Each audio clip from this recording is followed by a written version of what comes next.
You're listening to Jesus Christ. That's funny with me, Ethan Moore, narcissist. No, I'm a local stand-up comedian, and I am also a, recovering addict and a podcaster. And I'm here with Pastor Dwayne Black. Hey, how are you doing? I'm the pastor here at the Sanctuary Church here in Fort Lauderdale, and I am a big Jesus fan. I am also a Jesus fan. A lot of people ask me why I do this podcast, right. And they're like, what are you, like some kind of a Jesus fan, they say? No, they no one says that. They say like, oh, you like really religious or something? I'm like, no, I'm not even a Christian. But I like Jesus because, like, Jesus seems like a good guy. Right. But you don't even like Jesus? No, I said I do like Jesus. Oh, you did. I'm sorry. I like Jesus. Something beeped, and Something did beep. I don't know what that was. Whatever it was very unprofessional, and you have it going on right here in the Sanctuary Church. What's happening, Pastor? Probably one of your flock is looking for you. I don't think I have my phone here. So yeah, your beeper is going off. Yeah, something from the 80s. Yeah. That did sound like that, exactly right? Like that. Yeah. Well, no. So the last thing we talked about was the idea that you were going to take over and help out a guy, that you were on your 12th step, and that's part of reaching out. You did mention that. I was going to explain why I'm a Jesus fan, but why? Go ahead, I'm sorry. Why are you a Jesus fan? It's not like I'm a narcissist or anything. Why are you a Jesus fan? I don't know. I think I have an affinity for Jesus because I was raised as like a super hardcore Christian. Yeah. In one sense, so it's like it's all very familiar to me in a certain sense. Right. And I think that we gravitate towards things that we were exposed to in childhood. I think there's a certain aspect of that. Probably that was the actual developmental psychology significance of the idea of train up a child in the way he should go. Yes, I get it. Yes. Right. But most people run away from, at least I did. I ran away from faith pretty quickly. Oh, I did too. Yeah, my dad was a pastor, and so one of the first things when I was able to do is not go to church, of course, Yeah, no, I was out of there as quick as I could, really. I quit probably I don't know, I stopped going all the time when I was 16 or 17. Once I had my own car, it was like, oh, now you drive to church. And I was like, okay, I'll do that. Yeah, right. And it was like a lot of times I did not make it. Yeah. So. And did you have to sit with your parents in church? Not by the time I was like 16, 17. Yeah. And then once I went to college, I was like, I'm never going again. That's right, yeah. And then after I'd been in college for 6 months, I was like, I'm not even a Christian. What was I even thinking? This is all BS. I don't believe in any of this. Especially once I learned that they had been lying to me about like evolution. That there was no such thing as evolution? Yeah, they said that the Earth was 6,000 years old. Isn't that scary? Why did they do that? I don't know, but as soon as I found out that the Earth wasn't 6,000 years old by like talking to people who studied science, and also that there were other religions like Buddhism and Hinduism, and I was like, well, are all these people wrong? Right. I was like, there's way more Hindus than fundamentalist, independent Baptists. Right. I was like, why? Just in terms of numbers, like how could they be? I was like, this is crazy that I was taught that this is the only. It's like I was like, I'm actually a member of a kind of bizarrely right wing and extremist sect here. And in reality, that's really what that was. Yeah, and I'm like, why would that particular one thing be right and everything else be wrong? It just seemed weird, like that concept, like it's almost like an accident of birth.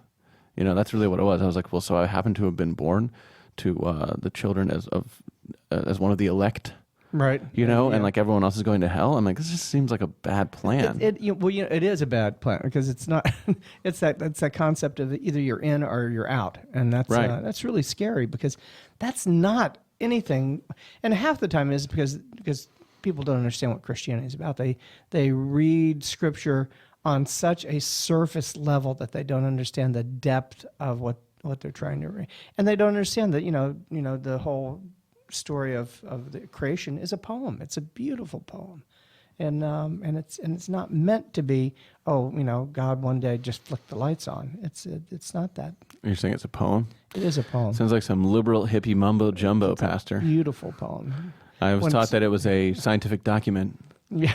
Outlining exactly Southern what Baptist, what right? happened. Yeah. Yeah, they're scary. like, so these specific things literally happened. And when that's all you need to know. When they're proved wrong, you sit in the ear and go, but it doesn't matter. I'm right. I'm right. And I don't mean to. They have a southern accent. A southern accent there, but I just did comedy in Savannah. So I was there in the deep south there. I love Savannah. Great pralines.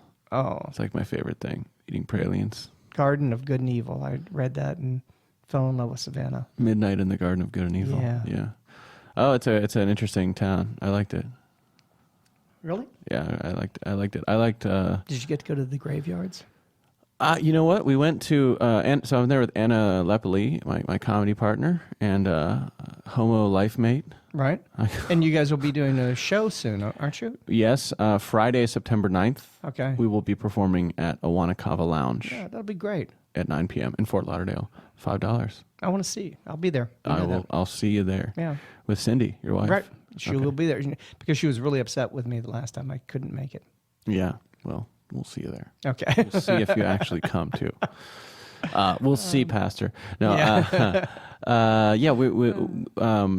What were we talking about? I get distracted with all these sides. You immediately talked about the idea of why you like Jesus and.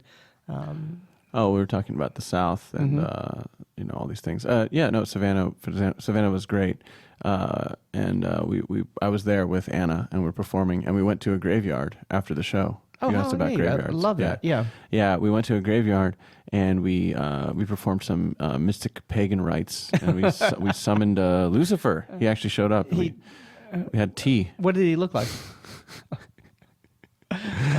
No, there was no pagan rites. We went there with what's interesting about Savannah is it's so historical. It's steeped in history. So yeah, it's great. And the residents know about it. They know about the history, and so then there's an arts community. And there's comedians and stuff. So it seems like it's very easy you just bump into people that have worked in the historical tourism industry. Right. And so we bumped into one of these people who was a stand-up comic, and she's a local there. She's just doing stand-up comedy, and we asked her if she could take us to the local graveyard, because she'd been doing tourism, history tours and tours. Oh, how cool! What a great and she's great find. And Anna loves ghosts and things like that. So she was like, "Can you take us to a ghost place before we go?" And so it's about 1 a.m. Yeah. And we finish our show, and she's like, "Okay." So we go over to this graveyard, a colonial graveyard, and she told us the history of it. Mm-hmm. And apparently there were bodies buried beneath our very feet because the size of the graveyard had been reduced. Right. Sometime in the last 60 years.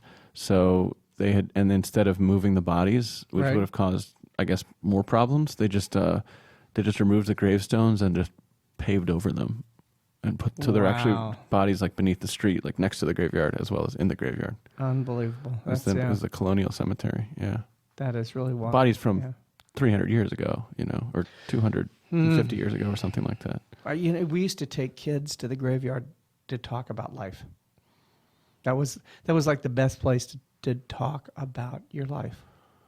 Because you could walk around, you'd see the graves, and you'd talk, and there was always one line or two lines written on, and it'd be like, okay, so if you died tomorrow, what would you want written on your gravestone? What would you like the world to remember you? And then you start talking about, well, what does that take? How about it turned out he wasn't really dead. Rose from the grave and lived another 50 years. That's it. I don't know. A lot of people are afraid of dying. They are, yeah. Are you afraid? No. Why not? You go to heaven? Well, I don't definitely. I believe that I will end up going and to that next plane, whatever that is. Heaven with God. I will hell. be with God. That's what, no. You're like, not heaven? Where? Come back home. That's what I'm doing. Come back home. Yeah. Wow, this sounds heretical. Yeah, no. Already. You're like, some next, not heaven, next plane. Well, the understanding of heaven is we continue to look at it through Western eyes, and that's not what was understood, throughout the Old Testament, the idea of heaven, and even Jesus talks about Sheol, it clearly. the grave? Yeah, it was. Hades? Well, actually, Hades was. We have some Hebrew words here. Yeah. And some Greek translations. The actual conversation that Jesus is using about Haiti is a conversation. Haiti? Yeah, which is Port-au-Prince? No, which is a conversation about there's actually a Sac dump. passé, Pastor. There's a dump right outside of the town in Jerusalem, and the dump was where they threw all the carcasses and everything, and there were dogs that were there, and many times it would catch on fire because of the heat and so forth. And that's what he was referring to. It was a very real thing. He's like he wasn't referring to someplace dug down into the ground or something like that. Right. He's like, it's like people are like, what happens after you die? Oh, well, you're buried. Yeah. That was his answer. You'll be in the heap with all the other corpses. No. That's what he meant, right? No. What do you mean then? Well, he was talking about the idea that actual hell. It was a mass grave, right? No, it was a mass grave. What he was talking about, but it was a dump. It was an actual dump. It was a very real thing. That's what I'm saying. So they're like, what are you going to do after you die? He's like, yeah, you'll be in that heap with all the other corpses. What do you think, dumbass? No, he's talking about the idea that if you continue in this behavior in this way, you will end up in this place that is horrible, this feeling, because you do. You suddenly Wait, you don't think he was just being literal? No. Like, where will you be when you die? You'll be over there. No, it was. Look what happened to the other people that died. It's logical. Well, and there was an understanding back then too that there was going to be this giant resurrection, and everybody was going to rise out of the graves, and they would actually come into the Jerusalem. In fact, that's why most of the graves are built close to the temple. It's funny that that I was there, like, I don't know, positive vision of the afterlife, because to us, I think it's terrifying. You know, all these zombie movies and things like that. We do. They're like, oh yeah, all the corpses will come out of the graves, and you're like, oh my, no. How about we keep them in there? That's right. Can we? I mean, like, what if some of these people have been dead for centuries or millennia? No, and I think a lot of people were like, hey, bury me close to the temple because I'm going to be tired, and it's a long walk. Wow. It's like I have a Jewish friend. He always wants to get a good parking space. It's deep within our DNA. Same thing. I'm not trying to be anti-Semitic, but he told me, he was like, that is a Jewish thing. We really like good parking spaces. Is that it, really? That's what he told me, yeah. Well, okay, but I still don't understand why you're not afraid of dying. Well, it doesn't scare me. It's a transition. It's the next step, and I'm excited about it. That is something I'm interested in. Do you think your consciousness will continue after you die? That's a really good question. Do you think your consciousness will? No. You think everything zeroes out? I don't know what you mean by zeroes out exactly. Well, if your consciousness is all your memories, all your thoughts, all the things that have happened to you, right? And so if you're saying that it doesn't. I'm saying it's kind of like hitting the delete button and restarting the computer. It's that all of those things are gone, or do you believe that those things continue with you? I think that neither of those things you just said. Oh, okay. So what do you think? I think that my consciousness is I don't know, like it's a emergent phenomenon from my being here with all these different aspects, like like perception and all the things that make up whatever we call mind, neurological processes and things like that, and then once those processes cease, then my consciousness will also disappear, as will memories and things like that. So I think my atoms, or my whatever, the like matter with which I'm constituted, will continue. And I think maybe there's some your spirit. I don't believe in spirit, but I think that the aspect of reality in which like we're all kind of participating. Right. Like I think that we're all the same stuff. Well, what do you mean you don't believe in spirit? Because I just don't think there's like different substances. You think there's just atoms and that's it? No, I don't believe in atoms either. I'm just using it as a word to explain. But I don't believe in atoms? No. Okay. I mean, it's just a way of explaining things. Right. It's a useful concept to explain things, but it's not like, it's like, do you believe in the color red? I mean, like, well, it describes things, so I guess I know what you mean when you say it, but is it really real? No, we just use our mind to chop. It's actually every color except red. Okay. Well, it's a reflection of a wavelength, right. But what's really a wavelength? I mean, it's like, I think, all words are metaphors, and they're always wrong. So, right? That's why all words are metaphors. All words are symbolic of something. Yeah, which is why when you said at the beginning, I was teasing you, but when you said that the story of creation is a poem, yeah, I think that's a better way of understanding it than that it's a literal description of something. Right. And the reason is because if it's a poem, then at least you're acknowledging that it's a metaphor. Right. Rather than pretending like you think it's really descriptive of something literal. Right. No. So it's better to be in the realm of metaphor and acknowledge the realm of metaphor than to just, be blind to that. But I think that if we would say that atoms are really real, or something is really red, or there really is a spirit, then I think that we would be making the same mistake. We would be trying to literally describe something that can't be described with words. I think there's only one substance of which everything... What is that? It's just whatever that substance is. I think that everything is the same thing. I think we are all it. We're all part of it. And God is permeated throughout all of everything at all times. And so while my consciousness won't persist after my death, I think that there's two ways in which that doesn't bother me. Okay. Because now I'm answering the question you didn't ask, which is, does it bother you that you will die? I'm going to answer it. Well, does it bother you that you will? I'm going to answer. Die? I'm going to answer that question. I assumed that people who are listening were asking that question since I asked you the question. Right. Does it bother me that I'm going to die? And I said, you said no. It doesn't. And I say but no. But it bothers you that you're going to die. It doesn't bother me. It doesn't bother you. For two reasons. Well, most of the time it doesn't bother me. Sometimes I'm like, oh, that's terrible. I don't want to die. But overall, I think I'm at peace with it. And that there are two reasons. One reason is that I think that because I am, I am connected to, I am part of the same substance throughout which the divinity permeates everything. Then I'm connected to that, and that's everything. So that doesn't matter. Like time doesn't matter in that sense. Okay. And the other thing is also connected to time, which is the sense in which I think time, in some sense, almost isn't real. So the reality that I'm living now, this moment, is also the only thing that really exists. This actual because the past and the present, or the past and the future, are simply constructs of the mind. Also, I think, therefore, I am. Not exactly. It's more like all we have is right now. We only have today. It's an AA kind of a lesson, one day at a time, because the past is illusory. It's just it's a made up story that we told ourselves about things that happened, and the future is only a possibility. Right. So the present is where everything is. And so I think that the present is sort of like almost eternal, to phrase it in a paradox. And I think so, therefore I am now, therefore I always am.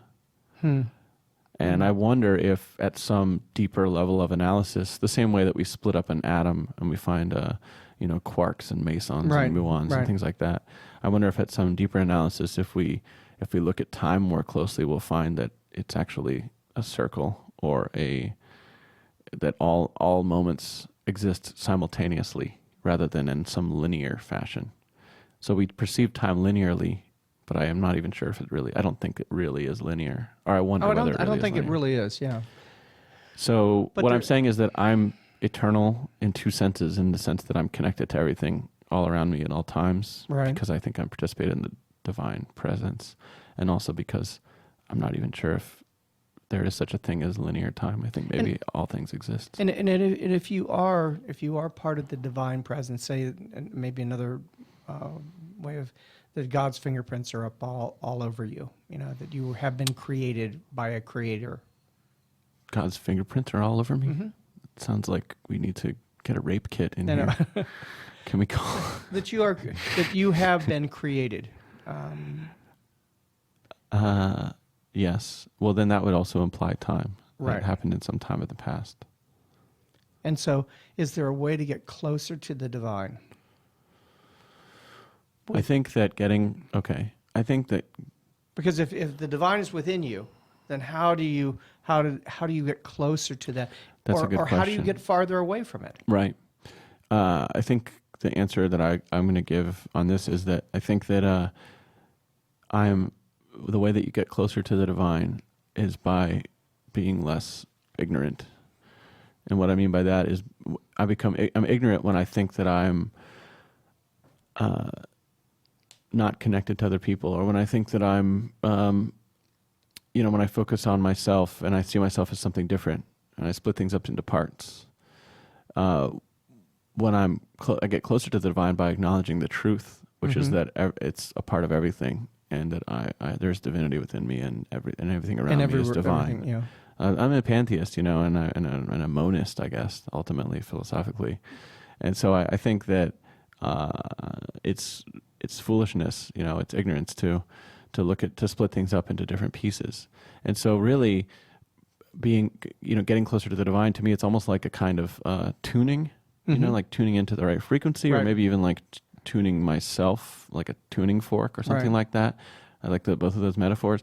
And that seems like that's what prayer and meditation help me do. You do, yeah. Getting closer to my emotions and my, and how I really am connected to other people. By getting closer to things like that, does it create an action, or is it all about me getting closer, or is it about me getting closer to God, the divine, and that creates an action, the way that I behave, do, see, understand? Does it work? How does it work for you? I mean, I know that when you meditate and when you talk about the idea that you feel closer to the divine.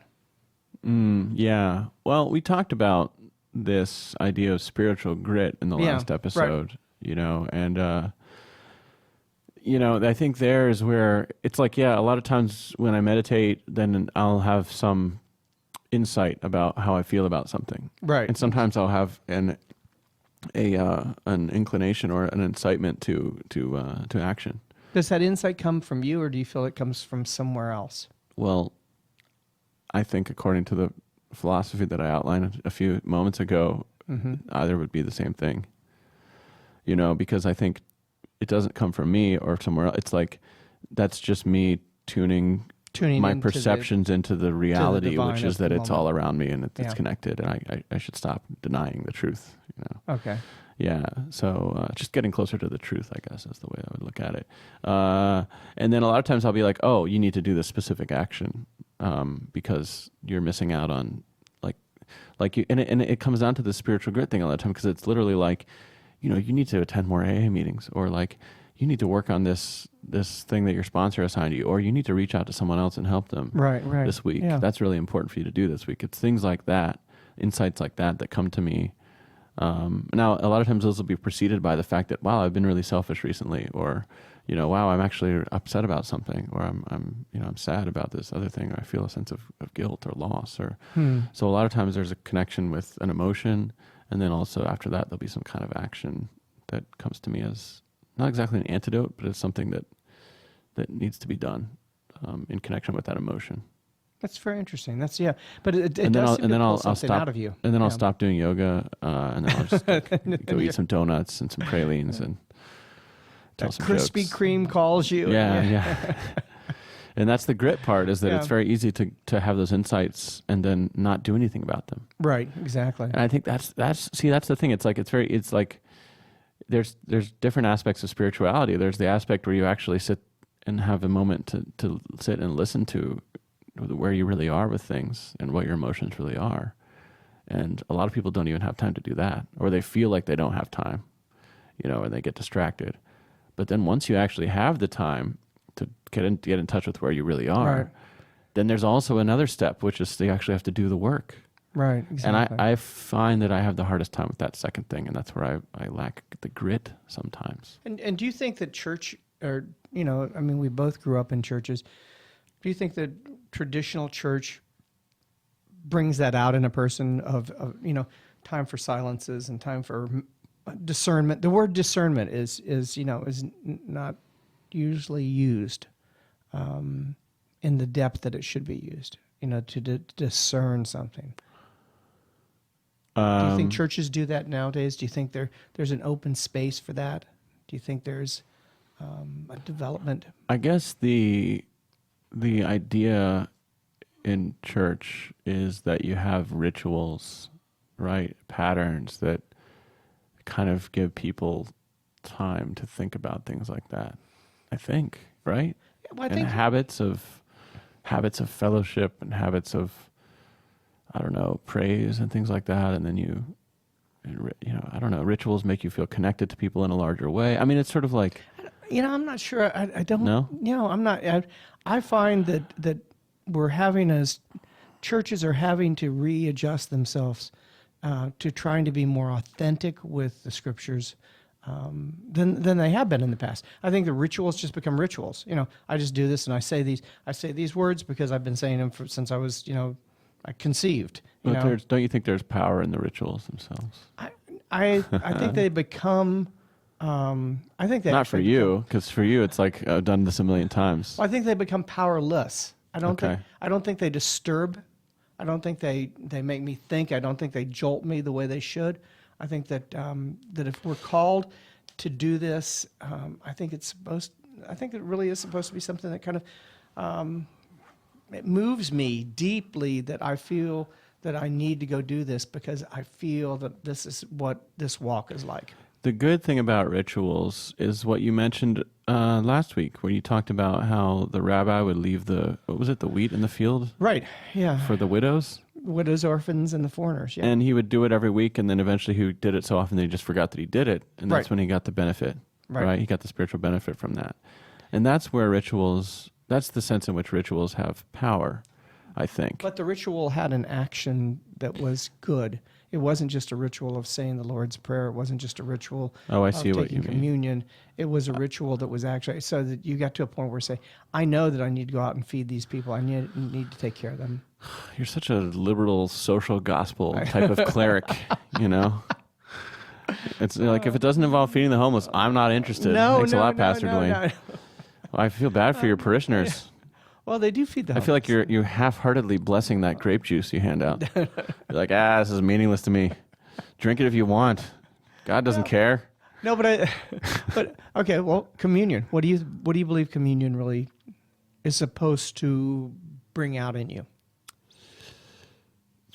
This is like a deep theological question. I don't know. I guess, and I don't even take communion, so how would I know? But and I didn't like it. When I was a kid, it was weird because it was like sort of like this mystical thing, and they're like, you can't take it unless you're right with God, and so I'd have to like pray every time before.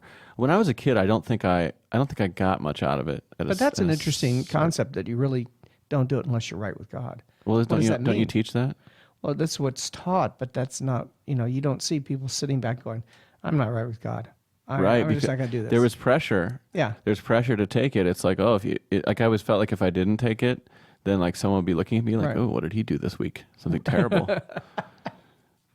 Look, Ethan's not taking communion again. Right? You know what he's been up to. Yep. Yeah. Masturbation. That's right. No, yeah. So I always felt, like a 16-year-old kid, I'm like, is everyone looking at me? But I think... so it was weird. It was like this pressure to get right with God. Right, you're right. Or else you're in trouble with the community. And that's not how this is supposed to work. I looked at it as a very, like Christianity, the kind of Christianity I was raised with was very punitive and restrictive. It was. A lot of emphasis on punishment and doing the wrong thing and behaving righteously and all these weird things.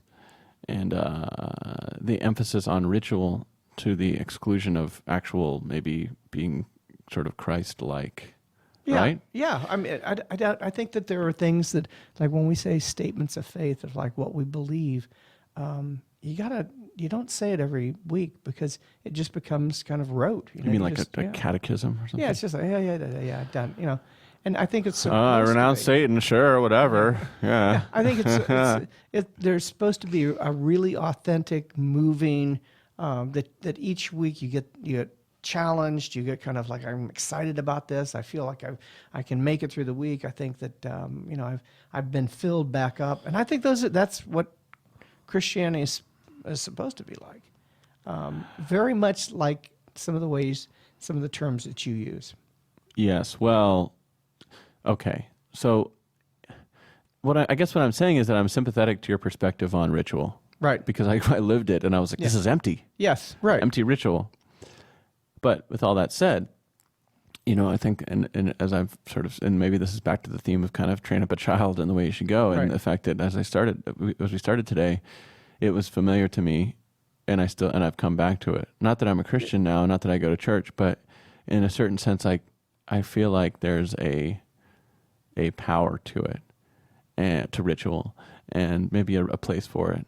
And I think part of that comes from me, from like my sort of intellectual, from my, not intellectual, but my scholarship. Yeah, right. Because I studied world religions. Right. So I saw ritual in every religion, and I remember studying like the Hindu rituals, like the ancient Vedic rituals, and they'd pour the milk and the sacred oil and build the fire, and it's all, and there's these things that people have done throughout history to try to connect themselves to the divine. Try to align themselves, try to tune themselves, as we said before. And so in a certain sense, I think that, I was talking about yoga, right? I was talking about yoga and prayer as kind of these solitary pursuits in the last episode, and we mentioned in this episode too. So yoga and prayer, tuning yourself into the real thing, which is that maybe you're connected to divinity all the time, but you have a hard time seeing it. Right. Okay?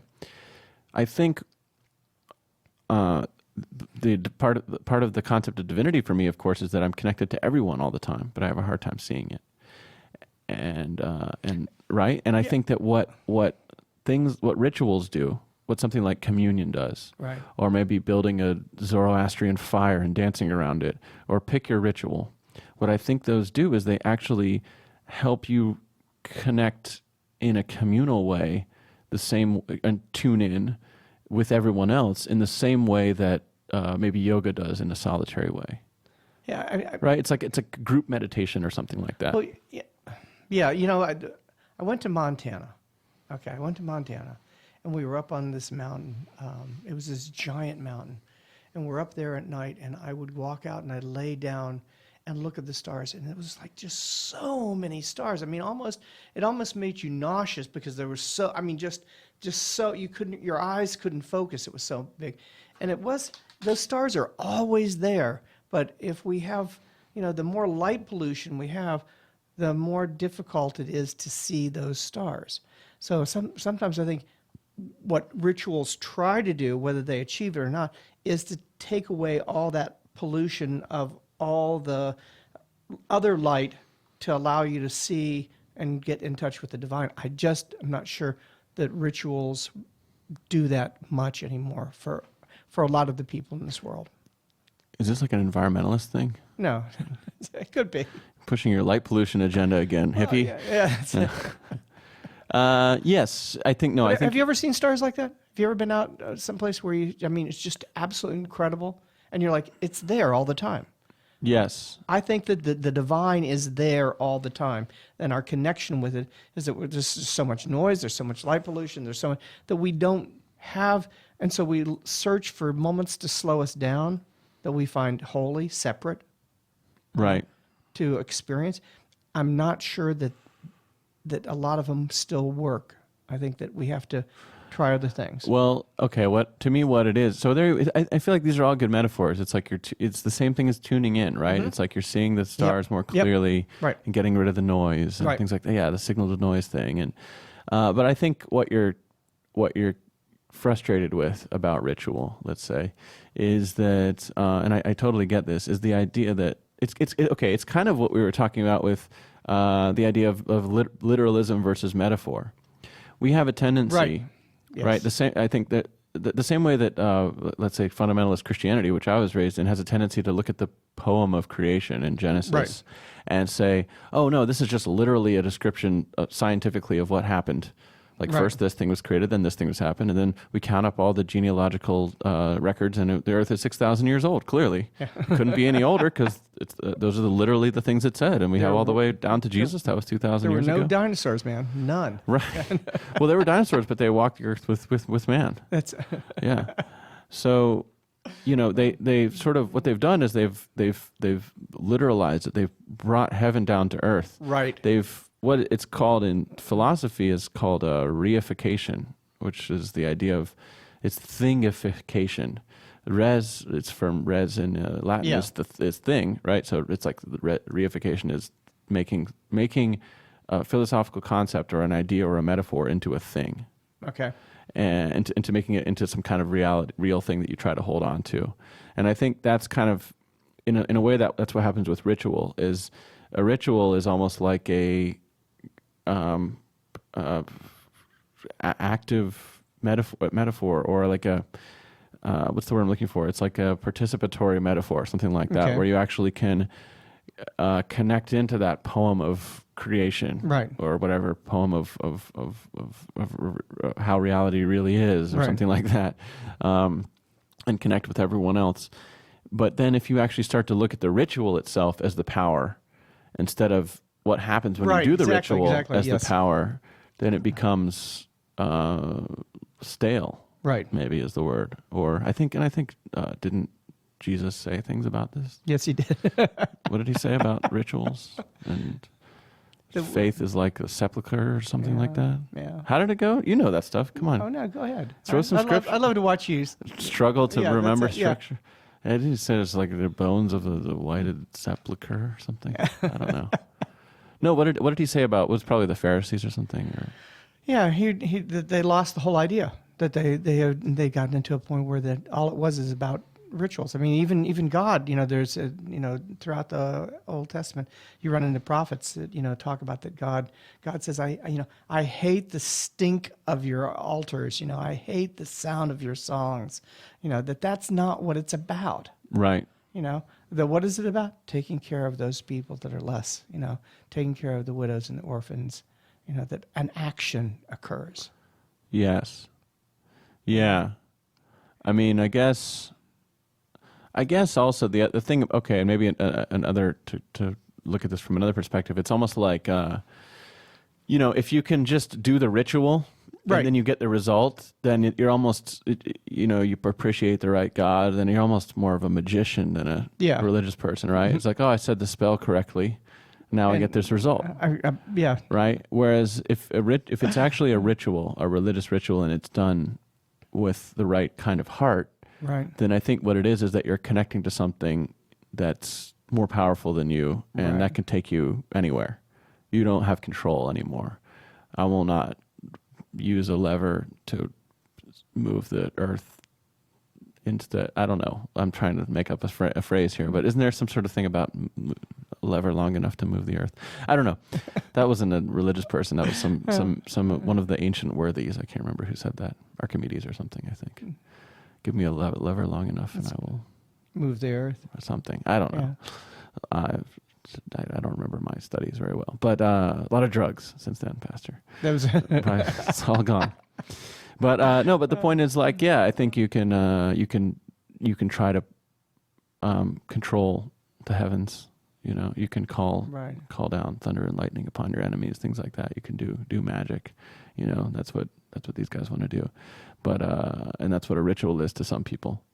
But the thing that Jesus is critiquing there is he's saying, no, that's not the point of ritual. The point of ritual is to connect with one another and to connect with the divine, which is the same as connecting with one another. And you lose control when you do it. You connect it. You don't gain control. You actually you're in the kingdom of heaven, and it's not the kingdom of you that you made up, and you get to do whatever you want. Yeah, I mean, and that's probably why the miracle of the loaves and fishes that everybody thinks is this understanding that Jesus made this appear here, more fish, more loaves, here we go, but I don't think that's what it was. I think it was just an advertisement for the 12 disciples catering business. And it was they really should have taken that act on the road. Kosher catering from JC and the boys. I think that what it was is he's talking to these people for the major portion of the day, and their hearts are so touched that they all take out the food that they brought on them to go out and hear this rabbi talk, and they start sharing it. That suddenly there's this tremendous amount of community that is sharing food with each other. Wait, you're saying that's the bigger miracle that hearts were changed. Wait, are you saying that it wasn't actually a miraculous division of loaves and fishes? I think it was a miraculous division of hearts being changed and people bringing out the food and fishes and so What? forth. You're saying that Jesus didn't make the magic happen there? No, I don't think. You're a heretic. We continue to go back and forth with this idea that, well, which is the bigger miracle? Which is, to make a bunch of loaves and fish appear, or change people's hearts enough that they bring out from themselves and they share it with each other. I'll answer that. It's to make things appear that were not there before. That would be more miraculous. In their heart. Yeah, that would be the biggest thing. If you actually changed human beings. Change the physical properties of matter. What? Yeah. That would be more. Fish and loaves. Okay, that would be a bigger miracle. No. Than a motivational speaker. I feed people. Which is what you're saying. I feed people every day, and I'm telling you, the biggest miracle is changing hearts. That's the massive miracle. Well, that's because you're not splitting matter and creating more of it. I'm the biggest part of it is changing somebody's heart. What you're saying is that when people ask about did that miracle Jesus really happen? Did he really divide loaves and fishes and make more of them, or did he really change water into wine? You're saying that's not the important question. Right. The important question is not what miracles did he perform that would count as like parlor magic. Right. The question is how did he change people's hearts and minds? Yeah. And the water to wine is great. Does he actually ever touch the water? Does he stick his finger in it? No. What he does is he tells these slaves, these people that they're taking care of him, to go do this. They go do it, and the miracle occurs. What does that say to you? That Jesus says very closely to me, go do what I tell you to do, and miracles occur. And they do. I see it every day. Would have been a better miracle if he could have freed those slaves. That's we had to wait till Abraham Lincoln to perform that miracle. Oh, well, the Jewish people were pretty good about not taking slaves or trying to. So, yeah. Unless you're in a wedding in Cana. That's right. Wow, Pastor. I don't know. Okay. I think that I think that you're in trouble. Is that it, right? Can you really go around saying that Jesus didn't perform miracles? I didn't say that. I said alluding he is actually performing miracles in a deeper, more spiritual way than most people understand. What you're saying not parlor magic. Believe what you want to believe about whether God changed the physical laws of the world and raised people from the dead or came out of the tomb himself. What you're saying is don't worry about that. Are you saying God died?